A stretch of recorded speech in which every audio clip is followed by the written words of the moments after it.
같이 한번 암송해 볼까요? 시작. 그 주인이 이르되 잘하였도다. 착하고 충성된 종아, 내가 적은 일에 충성하였음에 내가 많은 것을 내게 맡기리니 내 주인의 즐거움에 참여할지어다. 마태복음 25장 23절 말씀. 아멘. 자, 우리는 어제 9장 1절부터 14절까지 전반부를 통해서 사울이 어떻게 사무엘을 만나게 되었는지를, 그 과정, 사울의 집안에 어떤 일이 있었고, 또 부모님의 그 명령에 순종하여서 암나기들을 찾으러 갔다가 샅샅이 찾았지만 찾지 못하였고, 부모님이 걱정하실까봐 집으로 돌아가려고 했는데 사환이 마침 이 지역에 하나님께서 세우신 선견자가 있으니 그에게 물어보면 암나기들을 찾을 수 있을 것입니다 라는 조언을 듣고 그 숲땅에서 사무엘을 만났다라는 것을 어제 우리가 살펴보았죠. 자, 그런데 오늘 본문 15절부터 17절까지는요, 어제 본문에서는 사울이 어떻게 사무엘을 만나게 되었는지를 설명하고 있는 본문이라고 한다면, 오늘 본문 15절부터 17절까지는 사무엘이 어떻게 사울을 만나게 되었는지, 어떻게 숲땅에 이르러서, 사무엘은 원래 순의 선지자 아니었습니까? 길갈에서, 미스바에서, 라마에서 하나님께서 보내신 그 각 고을을 돌아다니면서 하나님의 말씀을 선포하는 하나님의 대언자요 순회 선교사였는데, 하필 사울이 암나기들을 찾는 그날에 사울도 숲땅에 도착했지만 사무엘도 숲땅에 이렇게 도착을 했다라는 거예요. 그래서 사울과 사무엘이 이렇게 만날 수 있게 되었다라는 거죠. 그런데 어제 본문에서는 사울이 어떻게 숲땅에 이르렀는지를 설명하고 있는 본문이라고 한다면, 오늘 본문 15절부터 17절까지는 사무엘이 어떻게 숲땅에 이르게 되었는지를 기록하고 있는 본문이 오늘 본문 15절부터 17절까지 말씀입니다. 그런데 오늘 본문 15절부터 17절까지 보시면 사실은 사울은 사무엘을 만날 때 사울 입장에서는 우연히 암나기들을 찾다가 못 찾아서, 그런데 사환이 그런 조언을 해주어서 그래서 사무엘을 만나게 되었다고 그러지만은, 오늘 본문에 보시면은 사무엘 입장에서는요, 이거는 하나님의 절대 주권과 섭리 아래에 있다라는 것을 아주 드러내놓고 기록하고 있는 본문이 15절부터 17절까지 본문이에요. 자, 그런데 그 15절에 보시면은 사울이 오기 전날에 하나님께서 사무엘에게 사울에 대해서 말씀을 해주시는 본문이 이제 기록이 되어 있습니다. 여기 16절에 하나님께서 말씀하시는 부분 가운데 제 눈을 확 사로잡았던 표현이 16절 보세요. 내일 이맘때에 내가 베냐민 땅에서 한 사람, 동그라미, 이 한 사람이 누굽니까? 사울이죠. 베냐민 땅에서 숲땅으로 한 사람을 너에게 보낼 것이다.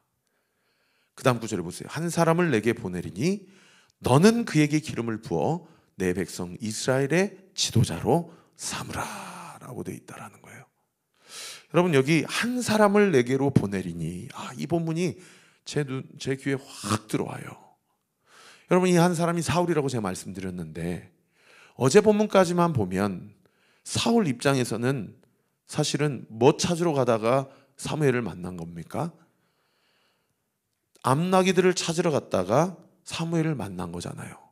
근데 하나님께서는 사무엘에게 뭐라고 말씀하시냐면, 내가 한 사람을 너에게 만나게 해줄 텐데 그가 암나기 찾으러 왔다가 너를 만날 것이다. 이렇게 얘기를 하지 않으시고 하나님 뭐라고 얘기하셔요? 한 사람을 내가 너에게 보낼 것이다 라고 그렇게 이야기하고 있다라는 거예요. 그러니까 사실은 사울 입장에서의 우연히 찾으러 갔다가 사무엘을 만난 그 해석이 옳습니까? 아니면 오늘 본문의 사무엘 입장에서 이 모든 것이 하나님의 주권 아래에 있고 사울이 암나기 찾으러 왔다가 나 만난 것이 아니라 하나님이 이 아들을 나에게 보내주셨구나 라고 해석하는 것이, 그것이 올바른 해석입니까? 여러분, 전자입니까? 후자입니까? 명백하게 후자죠. 하나님이 직접 말씀하신 거잖아요. 그죠? 여러분, 우리의 인생도 마찬가지라는 거예요. 우리 입장에서는 우연히 그렇게 한 거예요. 우리 입장에서는 주변에 사환이 그렇게, 주변에 있는 사람들이 그렇게 해보라고 그러니까 그렇게 한 거예요. 그런데 결과적으로는 어떻게 된 거예요? 그것이 다 하나님의 주권적 섭리 아래에 있었던 일들이라는 것입니다. 물론 이렇게 하나님의 주권을 강조하면 강조할수록 우리가 살다 보면은 설사 하나님이 이 일도 이렇게 우연이 아니라 하나님이 태초전 만세전부터 작정하시고 계획하신 일인가 라고 그렇게 해석하기에는 참 어려운 그런 사건들 또는 그런 사고들이 있습니다. 그런 사건들이 있어요. 그래서 그거는 사실은 그 사람이 자기의 죄성에 근거해서 그렇게 작당 모의를 한 것이거나 아니면 어떠한 그 사회의 일반적인 그 세계 안에서의 불법과 불의가 너무나도 명백하게 자행되어져서 그런 결과가 도출된 것까지도 과연 하나님의 주권적 섭리 아래에 있는가? 이거 하나님이 하신 일인가? 라고 하기에는 우리의 마음에 퀘스천이 드는 일들이 분명히 있어요. 그런데요, 여러분, 우리가 지금 이렇게 살아가는 과정 가운데 이런 말씀을 들으니까 하나님의 주권적 섭리를 강조하면 강조할수록 내가 소화하기 어렵고 이해하기 어려운 그런 사건들이 있는 것이지, 우리가 다 영원한 삶, 저 천국에 우리가 다 들어갈 때는요, 그런 이 땅의 부조리함 가운데 벌어진 일들도, 그리고 어느 한 사람의 그 잘못과 실족함, 실수함 때문에 벌어진 일들까지도 우리가 저 천국에 들어가서는 그것마저도 하나님의 주권적 섭리에 있다라고 고백할 수 있고 소화될 수 있는 날이 반드시 오게 된다는 것이죠. 사랑하는 성도 여러분, 나는 우연히 한 일이에요. 근데 그것이 성경은 우연히 한 일이 아니라 하나님이 나를 보내셨다라고 하는 이 하나님의 말씀 앞에 우리 모두가 하나님에 대해서 경외하는 마음, 두려운 마음이 있게 되기를 우리 구주 예수 그리스도 이름으로 축원합니다. 왜 하나님의 주권 아래에 있다라고 이야기를 할 수 있냐면요, 내가 한 사람을 사무엘 너에게 보낼 것이다, 그것이 사울이다 라고 하시면서 하나님이 그 다음 구절에 뭐라고 얘기하십니까? 16절 중반절 보세요. 너는 그에게 기름을 부어 내 백성 이스라엘의 무엇으로 삼으라? 지도자로 삼으라. 그가 내 백성을 누구의 손에서 구원할 것이다? 블레셋 사람들의 손에서 구원하게 될 것이다. 그리고 그 다음 구절부터 보세요. 내 백성의 부르짖음이 내게 상달되었으므로 내가 그들을 돌보았노라. 그러니까 사울의 우연한 사무엘과의 만남은 하나님이 사울을 사무엘에게 보내신 거라는 이 하나님의 절대 주권과 섭리 아래서 그 목적이 뭐냐? 여러분, 우리가 해석되지 않고 이게 소화되지 않는 그런 일들도 버젓이 일어나지만 사실은 하나님께서 주권적으로 섭리하시고 다스리시는 그 모든 일들의 하나님의 목적이 뭐냐? 여러분, 하나님의 백성을 돌보시기 위해서라는 겁니다. 할렐루야.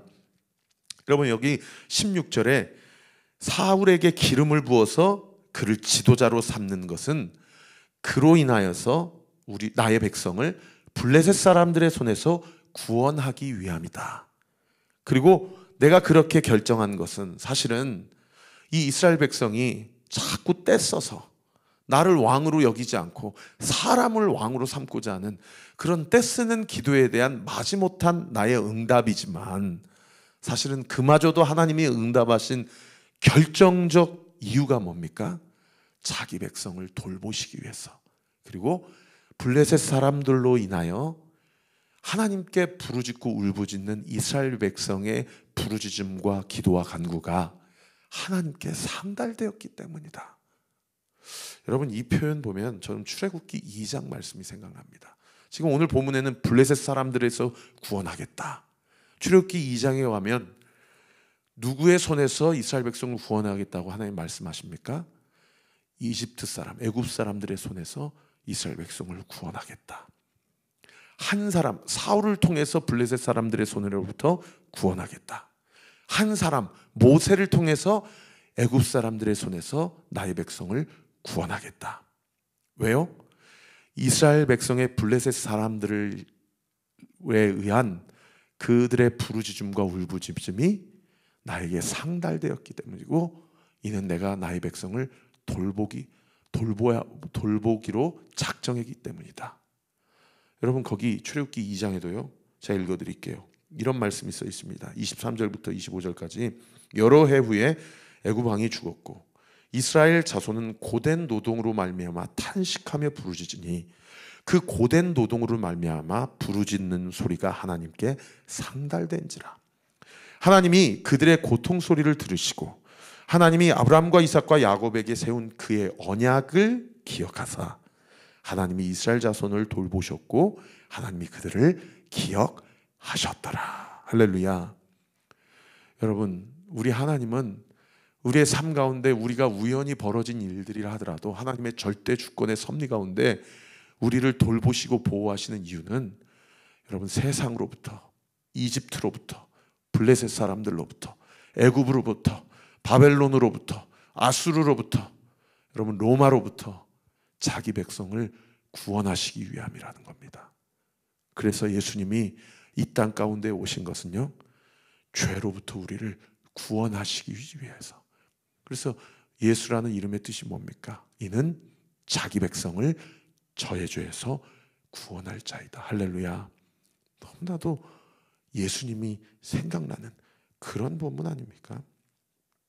그래서 어떻게 보면 사무엘도 사울도 예수님이 오셔서 어떤 사역을 하실지를 하나님이 자기 자신들에게 주신 사명을 통해서 보여주고 나타내 줘야 할 그런 사명이 있는 사람들이라는 것을 알 수가 있는 것이죠.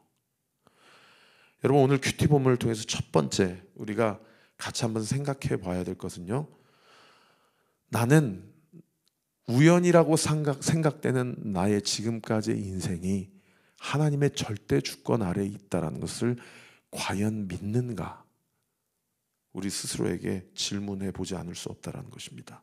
그리고 그 하나님의 절대 주권 아래 두시려고 하시는 것은 뭔가 나를 속박하기 위하여, 나를 옥죄기 위하여, 나를 컨트롤하기 위해서가 아니고 나를 돌보시기 위하여, 할렐루야, 나를 하나님과 나와의 관계 가운데 주께서 세우신 언약을 기억하시고 지키시고 보호하시고 책임지시기 위하여 주님이 하나님의 절대 주권으로 우리의 삶을 인도하신다라는 것이죠. 이러한 믿음이 우리 사랑하는 온리교회 모든 성도들의 삶 가운데 부어지기를 우리 구주 예수 그리스도 이름으로 축복합니다. 자, 그런가 하면 두 번째로요. 자, 그러고 나서 이제 사울이 사무엘하고 드디어 만났습니다. 그러니까 사울이 18절에 사무엘에게, 사무엘이 누군지도 모르고 뭐라고 물어봅니까? 선견자의 집이 어디인지 나에게 좀 알려주세요 라고 하니까 19절에 사무엘이 사울에게 뭐라고 얘기해요? 내가 선견자다. 그러고 나서 뭐라고 얘기합니까? 그 다음 9절에 보세요. 너는 내 앞서 산당으로 올라가라. 너희가 오늘 나와 함께 먹을 것이요 아침에는 내가 너를 보내되 내 마음에 있는 것을 다 내게 말하리라. 여기 내 마음에 있는 것을 다 내게 말하리라 할 때 마음 동그라미 한번 쳐보셔요. 여러분, 지금 사무엘 입장에서는 사울이 다 보이는 거예요. 사울은 사무엘을 만날 것을 전혀 생각하지 못했어요. 그저 사환이 조언해 주었기 때문에 그 한 70여만 원 정도 되는 그 은 4분의 1 세겔 가지고 선견자 있다고 하니까 그냥 여기 찾아온 겁니다. 근데 사무엘은 어젯밤에 하나님이 말씀해 주셨잖아요. 그러니까 보자마자 안 거예요. 아, 이 사람이구나 라고 하면서 사무엘이 사울에게 뭐라고 얘기합니까? 네 마음에 있는 것을 다 내가 너에게 말해주겠다. 그러면 지금 사울 입장에서는, 사울 입장에서 사울 마음 가운데 있는 충만한 것들은 뭐밖에 없습니까? 지금 암나기들밖에 없어요. 이거 암나기들 빨리 찾아야 되는데, 그러니까 누구를 찾아온 거예요? 사무엘을 찾아온 거예요. 그런데 사무엘은 사울을 만났을 때 사무엘 마음에는 뭐밖에 없습니까?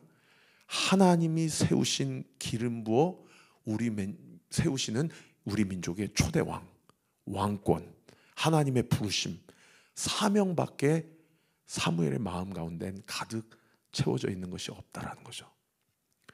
여러분, 두 사람이 만났어요.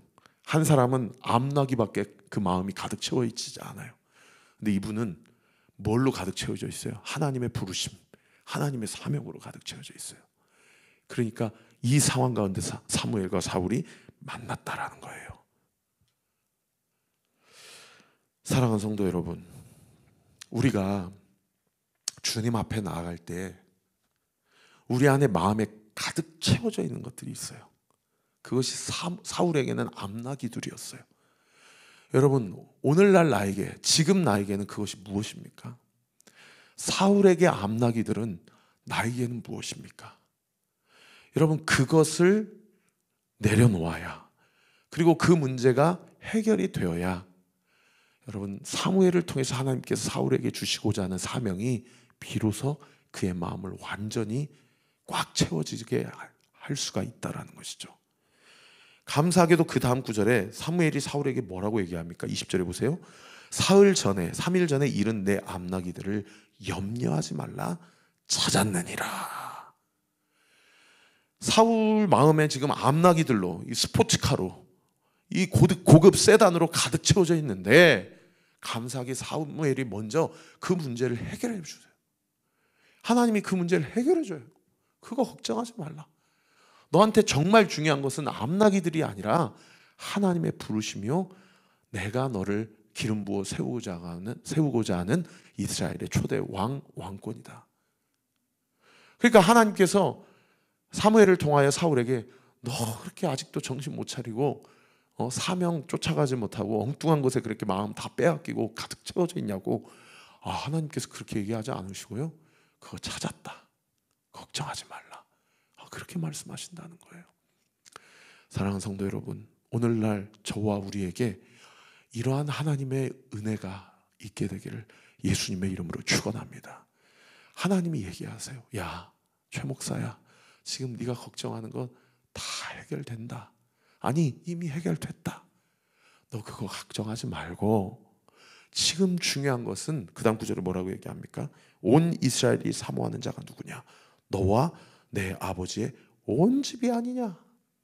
하나님이 당신과 당신 아버지의 집을 은혜를 베풀어 주셔서 하나님의 기름 부어 세워지는 왕으로 세우고자 하십니다 라고 하나님의 사명을 말씀해 주신다라는 겁니다.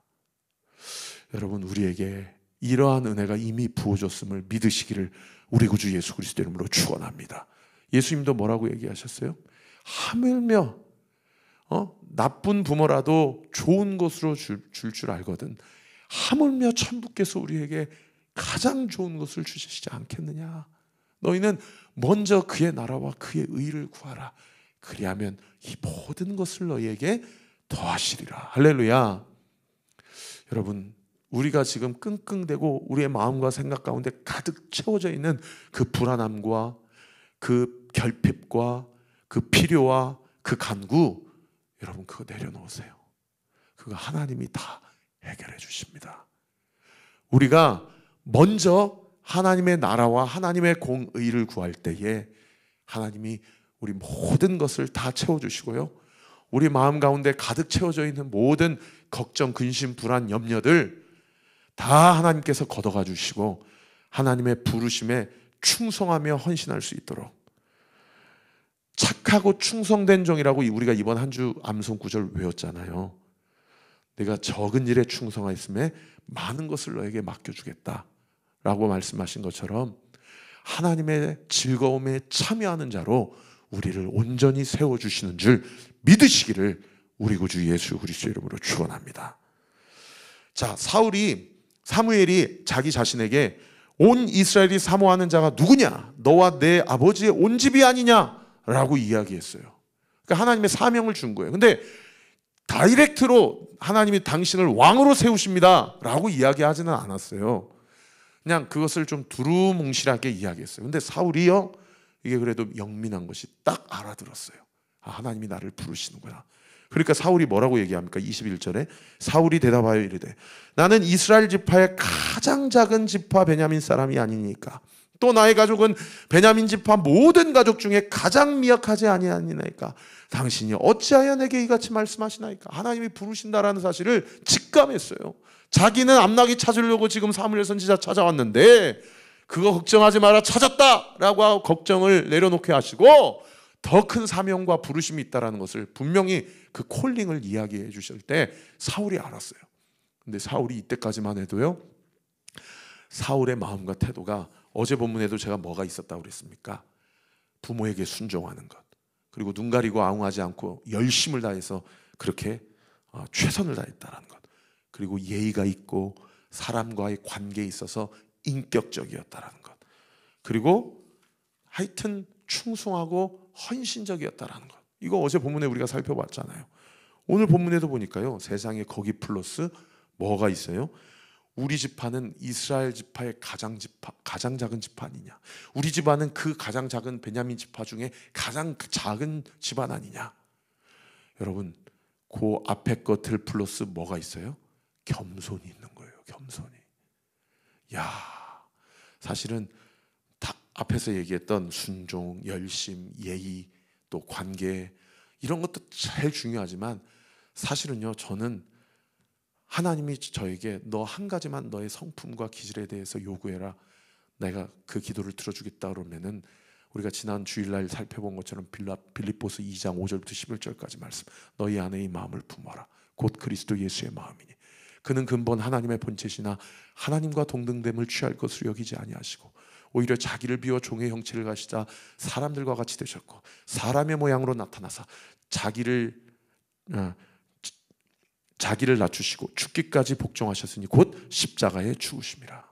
저는 그 한 가지, 여러분, 겸손을 구할 것 같아요. 사울이 이때까지만 해도 겸손했어요. 그래서 사실은 이 21절 말씀을 보면요, 앞에 말은 이건 사실이에요. 근데 뒤에 말은 사실이 아니에요. 앞에 말이 뭡니까? 이스라엘 지파 중에 가장 작은 지파가 베냐민 지파라는 것은 사실이에요. 어제 제가 설교했던 것처럼 레위기 19, 20, 21장 말씀의 사건, 기브아 사건 통해서 이 베냐민 지파가 멸족당할 뻔하다가 이 회복된 지파거든요. 그러니까 가장 작은 지파인 거 맞아요. 그런데 사실은 베냐민 지파 모든 가문 중에 이 사울 집안이 가장 작은 가문은 아닙니다. 어제 본문에 우리가 살펴봤듯이 이 가문은요, 돈과 권세와 영향력이 있는 유력한 가문이었어요. 그런데도 불구하고 사울은 철저하게 하나님 앞에 자신의 지파와 자신의 출신과 자신의 배경을 낮추고 있다라는 거예요. 여러분, 우리가 오늘 본문을 통해서 두 번째로 깨달을 게 무엇이라는 겁니까? 이렇게 하나님께 겸손한 사울도요, 나중에 왕이 되고, 우리가 잘 아는 바대로 사무엘상 31장 끝장에서 사울이 죽는데, 그 사울이 죽는 순간까지 용두삼위의 대명사의 인생이 사울 아닙니까? 그러니까 오늘 본문의 이 겸손한 태도와 자세가 끝까지 견지되고 오히려 더 끝까지 더 겸손해지고 더 그 영성이 깊어지는 것이 아니라 완전히 나중에는 미쳐버려가지고 자기 사위를 향해서 창을 던지고 자기 아들하고 막 싸우고 완전히 이 집안이 몰락당하는 그러한 용두삼위의 결정체 인생이 사울의 인생이었다는 것이죠. 여러분, 그 관점에서 저는 오늘 말씀을 설교하면서 이 질문을 우리 스스로에게 던져보지 않을 수 없는데요, 그 질문은 이 질문입니다. 우리는 하나님께서 우리에게 주신 소명을 온전히 감당하지 못하고 혹시나 하나님을 실망시키는 인생으로 그렇게 귀결되어 가고 있는 것은 아닌가.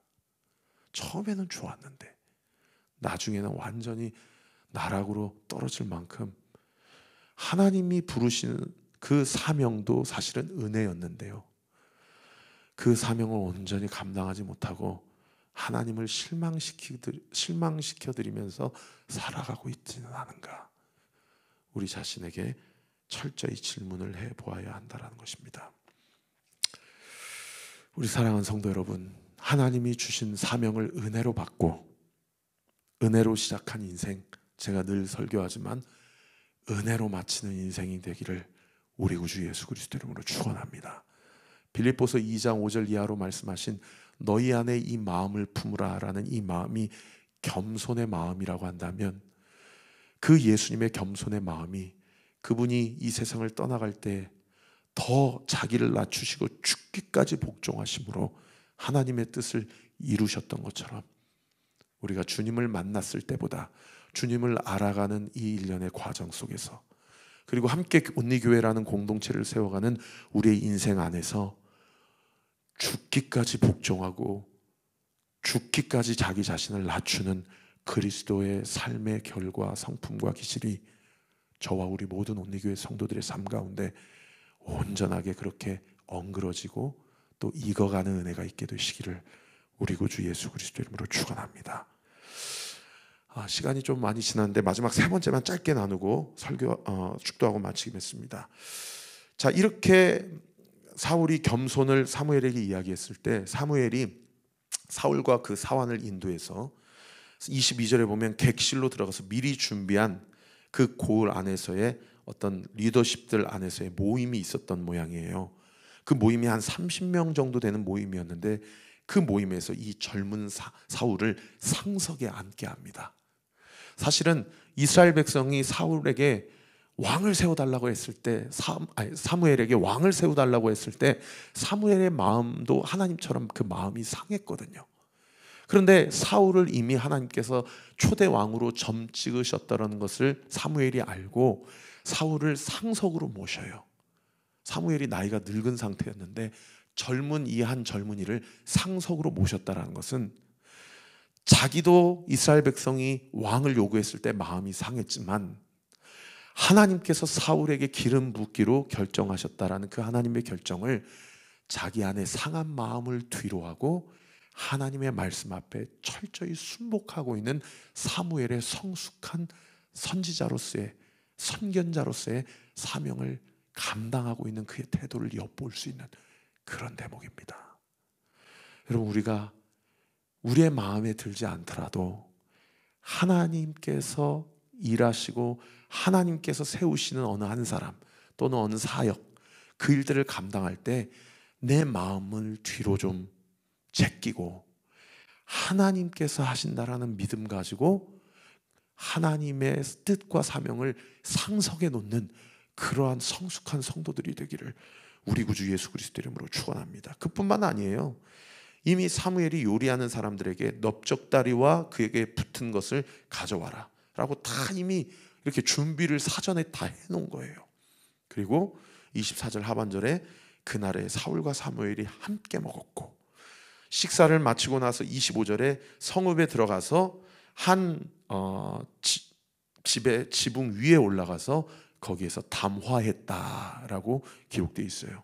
여기 담화하고 줄치시고 다른 번역 성경에 날이 새기까지 둘 다 자지 않고 서로 대화를 나눴다라고 그렇게 번역하고 있습니다. 여러분, 늙은 사무엘과 젊은 사울이 날이 새기까지 자지 않고 대화와 담소를 나눴을 때 그 대화의 내용이 무엇이었겠습니까?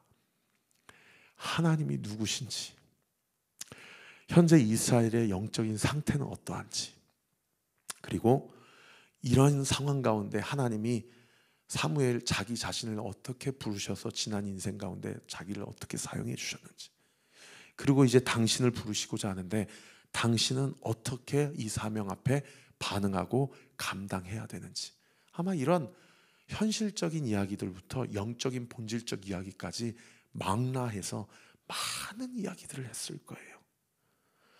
자, 그러고 나서 26절에 일찍이 일어나서 동틀 때쯤에 사무엘이 지붕에서 사울을 불러 이르되 일어나라, 내가 너를 보내리라 하매 사울이 일어나고 그 두 사람 사울과 사무엘이 함께 밖으로 나가서 성읍 끝에 이름에 사무엘이 사울에게 이렇게 얘기합니까? 사환에게 우리를 앞서가게 하라. 이게 무슨 얘기입니까? 지금 우리 세 사람이 있는데, 사무엘, 사울, 사울의 사환, 세 사람이 있는데 지금 내가 당신에게 기름을, 내일 본문에 보면 기름을 붓거든요. 기름 붓기 전에 사환이 이 기름 붓는 것을 보고 소문이 나면 안 되니까 지금 이 사환을 저쪽으로 좀 보내라, 이런 뜻이에요. 그렇게 사환을 거리를 두게 하고 그 다음 구절에 뭐라고 얘기합니까? 또 이르되 거기 주지세요. 너는 이제 잠깐 서 있으라. 내가 하나님의 말씀을 내게 들려주리라. 그래서 내일 본문에 사환이 보지 못하는 사무엘과 사울과의 그 한 은밀한 장소에서 드디어 사무엘이 사울에게 기름을 붓게 됩니다. 그러면서 사무엘이 사울에게 뭐라고 얘기했어요? 내가 하나님의 말씀을 내게 들려주겠다라고 얘기했다는 겁니다. 사랑하는 성도 여러분, 베드로전서에는 우리에게 오늘날 우리의 모든 성도들의 삶은 너희는 왕 같은 제사장이다, 거룩한 나라, 그의 소유된 백성이다라고 이야기합니다. 여러분, 왕, 제사장, 선지자 다 하나님께서 기름을 부어야만 하나님의 쓰임, 하나님 앞에서 쓰임 받을 수 있는 그런 직분자들 아닙니까? 오늘날 우리에게 그러한 성령의 기름 부심이 예수 그리스도의 십자가의 죽으심과 부활하심으로 말미암아 이미 우리 머리 위에 부어졌음을 믿으시기를 예수님의 이름으로 축원합니다. 여러분, 기름만 부어져서가 중요한 것이 아니고요, 하나님의 말씀이 들려야 돼요. 여러분, 온리교회를 통해서 하나님의 말씀을 듣고 있습니까? 여러분의 주변에는 하나님의 말씀을 들려주는 자들이 있습니까? 혹시 세상의 이야기들을 들려주던 자들만 있는 것은 아닙니까? 우리 온리교회가 날마다 말씀과 기도로 하나님의 기름 부으심을 받고 예수 그리스도의 십자가의 보혈로 거룩하여지고 깨끗하게 되어져서 성령의 인도하심 가운데 우리 교회를 통하여 하나님의 말씀이 들려지고 또 하나님의 말씀을 듣게 되고 말하게 되는 우리 온리교회 모든 성도들 되어지시기를 우리 구주 예수 그리스도 이름으로 축원합니다. 기도하겠습니다. 아버지 하나님, 감사합니다.